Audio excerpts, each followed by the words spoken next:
At exactly 2:47 p.m. on a Thursday, I held up my resignation letter to the camera during our investor call. 15 people saw it, including the entire board and our biggest client.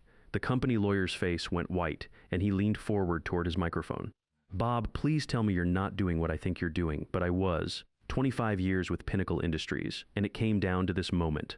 One letter, one badge, one very expensive mistake that wasn't mine. Let me back up and explain how we got here. My name's Robert Keller. Bob to most folks, I'm 58 years old, been with this company since I was 33, back when we had 200 employees instead of 2,000. I've survived 4 ownership changes, 3 major restructuring attempts, and more incompetent executives than I care to count. But I'd never seen anything quite like Brady Sheffield. Brady showed up 3 months ago with his Wharton MBA, his transformation consultant title, and about as much real-world experience as my neighbor's teenage son. 29 years old, never managed a P and L in his life, but he could speak fluent PowerPoint and throw around buzzwords like synergistic value optimization without cracking a smile. The new CEO loved him, called him a fresh perspective. I should have seen it coming when they brought him in to modernize our client engagement strategy. In my experience, anytime someone wants to modernize something that's already working, you're about to watch them break it. The Hartwell Group contract was my baby. I'd been managing that relationship for 7 years, growing it from a $2 million pilot program to $14 to $22 million annually. Patricia Lawson, their head of operations, and I had built the kind of professional trust that keeps contracts intact during rough patches. We talked every other week, sometimes just to check in. She knew she could call my direct line at 6 a.m. or 8 p.m. and get straight answers. But apparently that kind of relationship management was legacy thinking according to Brady. The first red flag came during our monthly client review in November. I'd prepared my usual detailed analysis, retention metrics, satisfaction scores, growth projections for the next quarter. Brady cut me off halfway through slide 3. "Bob, this is exactly the kind of granular micromanagement we need to move away from," he said, not even looking up from his laptop. "Our clients want scalable solutions, not babysitting." I clicked my Mont Blanc pen twice against the table. It's a habit I've had for years when someone says something particularly stupid in a meeting. Brady, the Hartwell Group specifically requested more detailed reporting, not less. I've already spoken with their procurement team. They're interested in our new automated service model. That was news to me. And it would have been news to Patricia, who'd never mentioned any interest in automation. In fact, she'd specifically told me 6 months earlier that Hartwell valued the personal touch in our service delivery. But Brady apparently knew better. Over the next 6 weeks, I watched him systematically dismantle everything I'd spent years building. Client meetings I'd been running suddenly had new attendees, junior analysts who couldn't tell a quarterly review from a quarterly report. My business development calls became optimization assessments led by consultants who'd never actually talked to our clients before. The breaking point came when Brady scheduled what he called an organizational realignment discussion with Patricia. I found out about it from my assistant, Sarah, not from Brady himself. Just a quick sync to streamline communication channels. He told me when I confronted him about it. "Nothing to worry about, Bob. We're just updating some processes." I knew Patricia Lawson pretty well by then, had worked with her since she was a director, and I helped her navigate a compliance audit that could have cost Hartwell millions in penalties. We'd built the kind of professional relationship that survives leadership changes and budget cuts. The kind Brady wouldn't understand if it came with a Harvard Business School case study attached, but I didn't fight it, not openly.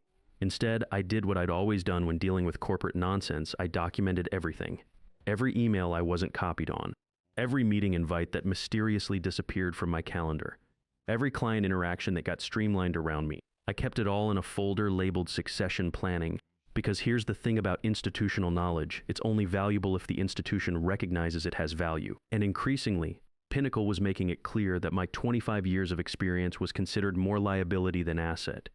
The real problem wasn't Brady's incompetence. I dealt with incompetent executives before. The problem was what he represented. The complete devaluation of relationship-based business practices. Everything I'd learned about reading clients, about knowing when to push and when to pull back, about building trust that translates into long-term contracts, all of it was now outdated methodology that needed to be disrupted. Meanwhile, my wife Linda was fighting her own battle. Stage 2 breast cancer, treatments going well, but the medical bills were mounting despite our insurance. We were counting on my pension and accumulated stock options to carry us through retirement. I couldn't afford to get fired, but I also couldn't afford to watch Brady destroy the relationships that had been keeping our department profitable for the better part of a decade. 3 weeks before everything went sideways, Gary Hoffman from legal called me into his office. Gary and I went back 24 years minus he joined Pinnacle 6 months after me, and we'd weathered 3 different ownership changes together. When Gary closed his door and asked me to sit down, I knew something was wrong. "Bob, I need to ask you about the Hartwell contract," he said, pulling a thick folder from his desk drawer, specifically about Clause 7.4. I knew exactly what he was talking about. The relationship continuity provision. That's the one. Patricia Lawson insisted on it during the 2019 renewal, right? It was actually my idea, but Patricia had pushed hard for it after a competitor tried to poach their business by promising fresh perspectives and innovative approaches. The clause was simple but powerful. If the primary relationship manager left Pinnacle voluntarily or otherwise, Hartwell could terminate their entire contract within 30 days without penalty. No questions asked, no negotiations required. Gary, please tell me you're not asking, because Brady wants to restructure client management completely. Move everything to what he calls a distributed team model. Your role would be eliminated. I clicked my pen 3 times, slow and deliberate. Distributed to who? Brady and his junior analysts. That's the plan. He's presenting it to the board next week. Has anyone actually explained Clause 7.4 to him? Gary's expression told me everything I needed to know. Nobody had bothered to read the contract they were about to violate. That night, I sat at my kitchen table with a cup of coffee and the original Hartwell contract spread out in front of me. Linda was already asleep. The chemotherapy sessions had been draining her more than she wanted to admit. I read every word of that contract like it was scripture, but I kept coming back to Clause 7.4. The language was crystal clear. Patricia and I had spent 2 weeks hammering out the details with our respective legal teams. Hartwell had been burned before by account managers who disappeared during critical project phases, leaving them scrambling to rebuild relationships from scratch. They wanted protection, and I'd given it to them. I just never thought I'd be the one triggering it. Over the next 2 weeks, Brady accelerated his timeline. Suddenly, I wasn't invited to client strategy meetings I'd been running for years. My quarterly business reviews became legacy documentation that needed to be transitioned to newer methodologies. When I asked Brady directly what my role would be in his new structure, he gave me the kind of smile you see on car salesmen and politicians. "Bob, we're going to leverage your institutional knowledge in a more strategic capacity. Think of it as a promotion." Translation: they were putting me out to pasture but didn't want to deal with the paperwork of actually firing me. The investor call was scheduled for Thursday, 2 p.m. Standard quarterly review with our 3 major institutional investors plus the board. I'd been running these calls for 6 years, walking through client metrics, contract renewals, pipeline projections. This time, Brady was listed as the primary presenter, with me noted as supporting participant. I joined the Zoom at 1:55 p.m. from my home office, camera off, microphone muted. 15 participants total minus both institutional investors, the full board, and Patricia Lawson from Hartwell. Having a client on an investor call was unusual, but not unheard of when they represented that much revenue. Brady opened with his standard slide deck. Market positioning, competitive advantages, operational excellence initiatives. Same corporate poetry he'd been reciting for 3 months, but now he was performing it for people who actually cared about quarterly numbers. Then he got to slide 12. Client relationship optimization. As part of our modernization initiative, we're transitioning from legacy one-on-one relationship models to integrated team-based approaches. He announced with the confidence of someone who'd never actually managed a client relationship in his life. This will allow us to serve clients more efficiently while reducing overhead and creating scalable processes. That's when I saw Patricia's camera come on. She looked confused. Brady continued, clearly reading from his prepared script. For example, our Hartwell Group engagement is transitioning from individual relationship management to our new collaborative service model. This change will take effect at the start of next quarter, allowing for a seamless transition to more efficient service delivery. Patricia unmuted herself. "I'm sorry, Brady, but this is the first I'm hearing about any transition. We haven't approved any changes to our service structure." Brady's smile flickered for about half a second. "Patricia, as we discussed in our recent alignment meeting, these changes will actually enhance your service experience through expanded resource access and improved response times. We discussed reporting improvements, not eliminating our primary contact. Where does Bob Keller fit into this new model?" And that's when Brady made his fatal mistake. Bob's been transitioned to a strategic advisory role. He won't be involved in day-to-day client management going forward. Our team-based approach will provide you with multiple touch points instead of relying on a single relationship manager. The silence that followed lasted maybe 5 seconds, but in Zoom time, that's an eternity. You could almost hear the gears turning in Patricia's head as she processed what Brady had just announced. Patricia's voice, when it came, was sharp and professional. "Brady, I need to speak with your legal department immediately." Gary Hoffman unmuted himself. Patricia, I'm here now if you'd like to discuss anything. Gary, I need you to pull the Hartwell contract and review clause 7.4, the relationship continuity provision, and that's when I saw it happen. Gary's face went completely white. Two of the board members leaned forward simultaneously. One of the investors started typing frantically, probably pulling up their own copy of our client contracts. Brady, completely oblivious to the legal bomb that had just gone off, tried to regain control of his presentation. As I mentioned, these changes are designed to provide enhanced service delivery through streamlined processes, and Patricia cut him off cold. Gary, am I understanding correctly that Bob Keller is no longer our primary relationship manager? That appears to be what Brady just announced? Yes. Then we have a serious problem. That's when I clicked my pen once and turned on my camera. The change was immediate. You could see people's eyes shift to my square on the screen. I'd been sitting in my home office, wearing the same navy blue suit I wore to all important calls. My 25-year service pin was visible on my lapel, catching the light from my desk lamp. I didn't say anything at first, just reached into my top desk drawer and pulled out 2 items I'd prepared that morning. A resignation letter signed and dated, and my Pinnacle employee badge, the one with my photo and security clearance that I'd carried for a quarter century. I held them up to the camera, steady and clear. The resignation letter was brief 3 sentences, effective immediately, citing personal reasons, nothing dramatic, nothing accusatory. Just professional and final. Still no words from me. Brady finally noticed what was happening. His face went from confused to panicked in about 2 seconds. Bob, I think there might be some confusion about your role transition. This doesn't require any dramatic. I reached over and muted his microphone. The irony wasn't lost on me. 25 years of service, and I ended it by silencing the person who'd been systematically silencing me for months. Patricia's voice filled the sudden quiet. Gary, how long does clause 7.4 give us to exercise our termination option? 30 days from notification of primary relationship manager departure, and Bob's departure would qualify as notification under the contract, given that it just happened live in front of all parties. Yes, that would definitely qualify. One of the board members, Margaret Stern, I think unmuted herself. What's the total financial exposure on the Hartwell contract? Gary's voice was barely audible. 14-tone $2 million annually. That's when the real chaos started. Multiple people trying to unmute at once, private chat messages flying across screens, cameras turning off and on as people tried to figure out what had just happened. Through it all, Patricia remained completely calm. I'll need to discuss this with our board, but I wanted everyone on this call to understand that Hartwell takes relationship continuity very seriously. We built our partnership with Pinnacle specifically around Bob's expertise and institutional knowledge. I finally unmuted myself. Patricia, it's been a privilege working with you and your team for the past 7 years. I'm confident you'll make the right decision for Hartwell's future. Then I clicked leave meeting and closed my laptop. The silence in my kitchen was deafening after 3 months of corporate noise. I sat there for a moment looking at the resignation letter and badge on my desk, then walked to the refrigerator and opened a beer. It was 3:15 in the afternoon, but I figured the occasion called for it. My phone started ringing within minutes. Gary Hoffman first, then Margaret Stern from the board, then Patricia directly. I let them all go to voicemail. Linda was at her treatment appointment, so I had the house to myself to process what I'd just done.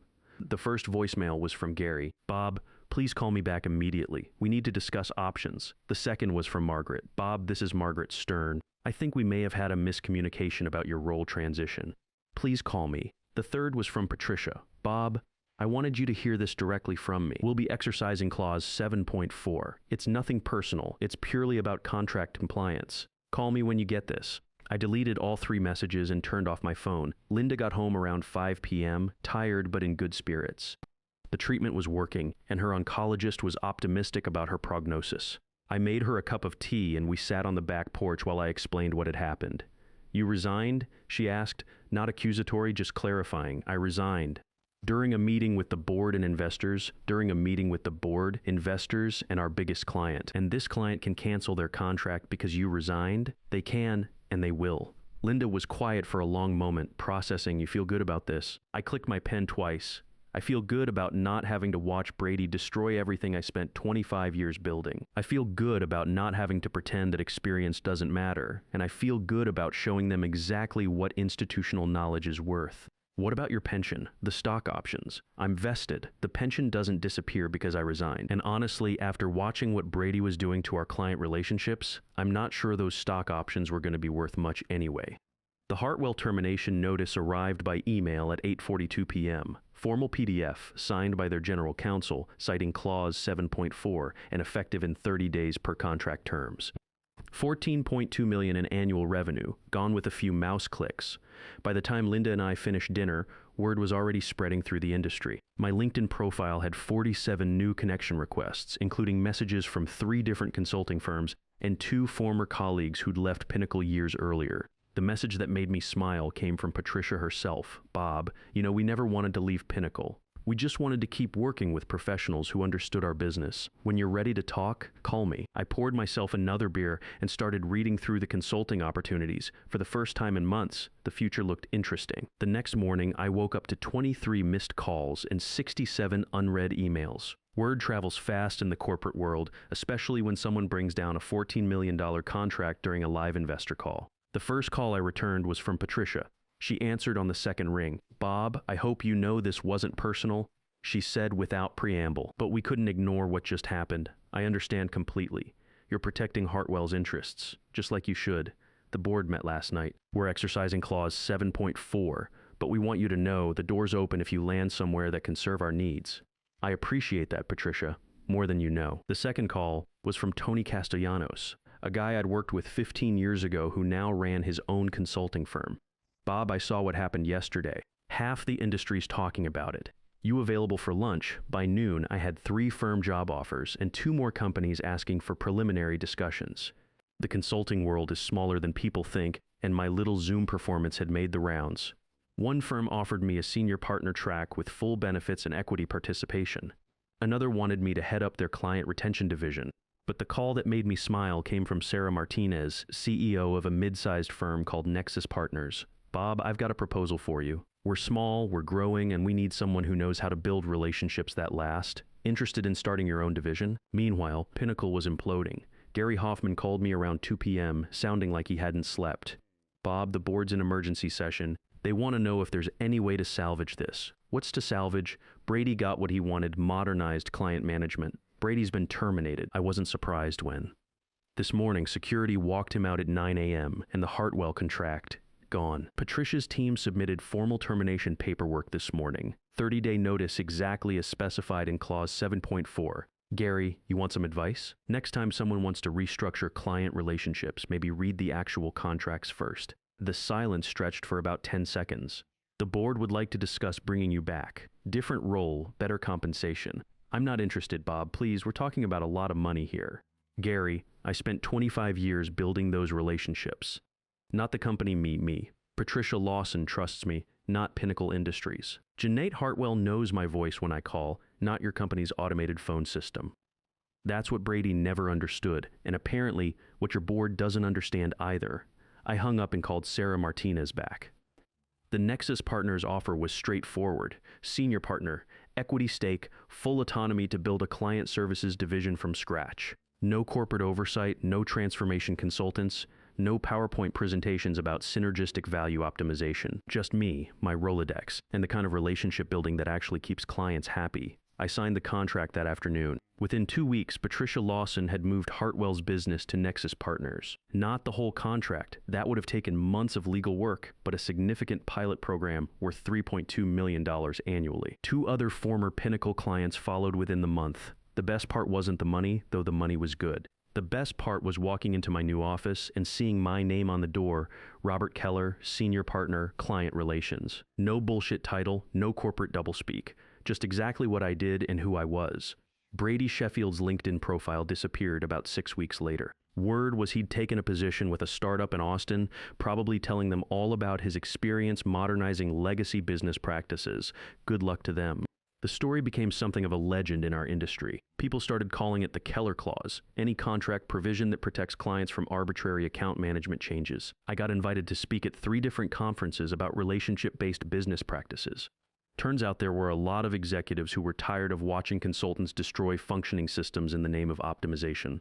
6 months later, Linda's cancer treatment was complete and her prognosis was excellent. We celebrated with a long weekend in Charleston, walking on the beach and talking about the future. My new firm was profitable, my clients were happy, and for the first time in years, I was working with people who valued experience over innovation theater. Patricia sent me a bottle of wine for my birthday with a note. Thanks for showing us what real client service looks like. I still have that Mont Blanc pen. Still click it when people say stupid things in meetings. The difference is now when I click it, people actually listen. Listen, if you're 50-something and watching some young consultant tear apart everything you've built, here's what I learned. Your experience isn't legacy thinking. It's institutional knowledge that took decades to acquire. Those relationships you've built, they're assets, not liabilities. And sometimes the best way to prove your worth is to show them exactly what happens when you're not there to hold things together.